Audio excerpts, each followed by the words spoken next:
Honorable Chairman, precise timekeeper, Your Excellency, impartial jury, dear members of the opposition, and legally spewing people of the proposition. I welcome you, as well as this delightful audience. Good evening. Approximately 30% of you wouldn't be here tonight if it weren't for me. Let me introduce myself. I'm Alexander Fleming, great scientist, but better known as discoverer of penicillin. Let me tell you that progress, today vital in medicine, does not have anything to do with struggle. I mean, unless you empathize with bacteria. Today, this proposition wants us to believe that there is only struggle in life. That only struggle can give you satisfaction. Well, I respond to the Prime Minister that it can only bring satisfaction when it is fruitful, not when it is an endless slog in that constant march.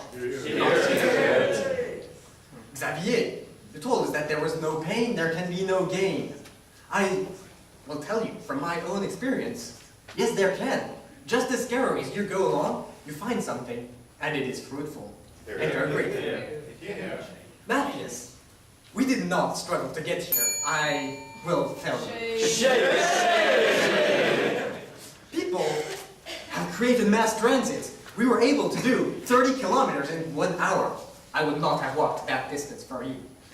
And finally, dear psychologist, I do believe that you are faced with people who struggle a lot all the time, but that your role is to show them the easy path in life. What do we see today? We see struggle instead of discovery. We see pursuit of itsy tiny bitsy pieces of betterment instead of grand new ideas. Just as Negroponte of the MIT said, incrementalism is innovation's worst enemy. That is what I will show you tonight, that the blind pursuit of these tiny itsy bitsy pieces of betterment are not the only way to hope for progress, but instead, pure luck, coupled with intelligence, have and will always be a large part of scientific discovery. Yes. What do you do with Richard Feynman's quotes? Progress in science comes when the experiment contradicts the theory when the struggle occurs. I will say this, Eric, very fine quote. But I will tell you that it's not the only thing. Look at myself. Did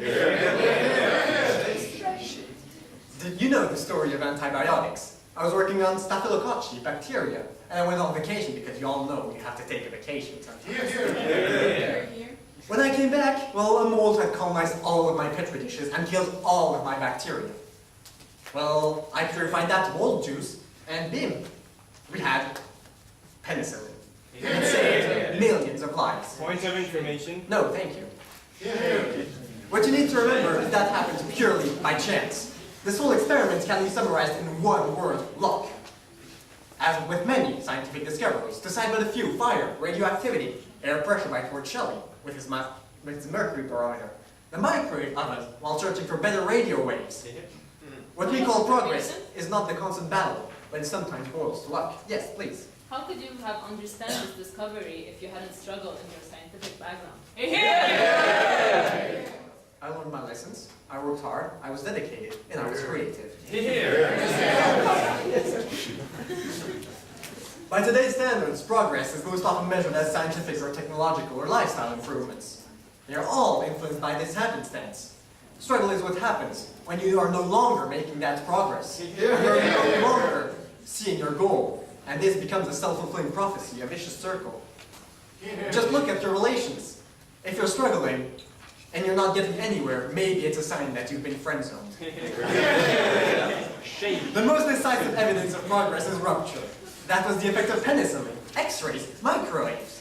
They were not small perfections in existing technology, they were groundbreaking new ideas. This opposition does not merely improve, we strive to go boldly where no man has gone before. Chance is a part of life. Serendipity is a real thing that I have myself experienced. Do not reject those who can see, because you are yourself trudging along in your swamp of struggle. Do not be oblivious to the real progress made by people who see it. Chance only gives you the opportunity, but intelligence that we all possess is able to make you seize it. Small opportunities are often the beginning of great enterprises, as Democles said. As a matter of fact, the Pasteur Institute that you so lovingly quoted knew about penicillin. And what did they do with it? They wrote it down and they forgot it. Because they did not have the intelligence. They did not have the vision to go on. No, Shame. luck, coupled with intelligence. Progress is not a continuous slog. It moves forwards by leaps and bounds. We are intelligent and we can do those leaps and bounds. We can pursue the easier path. With a bit of luck and the will to pursue your opportunity, you will innovate. It is not because some scientists follow in their teacher's footsteps that we mustn't leave the beaten path of struggle. Remember what Steve Jobs told you about creativity and efficiency. They are paths to progress. Remember what Frederick Douglass said about compromise and cooperation. They are paths to progress. For those reasons, I recommend you listen to our whip, who will help you get your degree at Telecom, because he will explain the finding solutions. You can take many paths, including easy ones when you are passionate and altruistic. We are talking here about luck and intelligence, not genius. You are all here intelligent. And when the opportunity comes, reach for the stars and never forget the KISS principle. If it's too complicated, you are doing it wrong. So, dear jury, please recognize the role of luck and intelligence in progress and reject this motion. Thank you.